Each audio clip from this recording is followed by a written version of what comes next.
Декларативноста по однос владењето на правото бара инвестиции во човечки, во материјални ресурси. Во периодот наназад правосудниот систем не беше добро оценуван од страна на граѓаните на Северна Македонија. Меѓутоа, таа перцепција постојано ја менуваме и ќе гледаме скроз да ја подобриме, бидејќи оправдување за евентуален неуспех не смее да постои. И секогаш кога е најтешко, во тешките времиња, до израз доаѓаат вистинските пријатели. Тие никогаш не ве оставаат сами, секогаш се покрај вас. Таков е случајот со Соединетите Американски држави, представувани од амбасадата и од амбасадорката Кейт Бернс.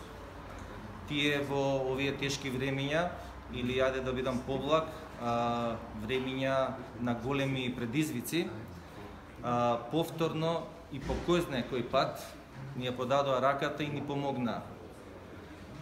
Денес беше пуштена во употреба аудио опрема. Со опремата се опремени 25 судници на Кривичниот суд и сметаме дека на тој начин дословно ќе се применува Законот за кривична постапка, кој што предвидува аудио снимање на сите судски постапки. Сметаме дека на тој начин ќе се убрзаат и ќе бидат поефикасни судските постапки. Сметам дека ова е важен и конкретен чекор со кој се зајакнува владењето на правото тука. Овој вид на опрема за снимање значи многу работи.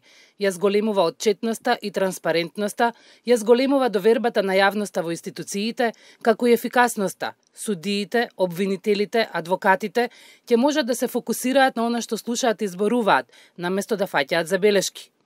Ја зголемува правичноста за граѓаните и најмногу од се зголемува точноста. На овој начин има записник кој е точен и кој може да биде достапен за сите граѓани.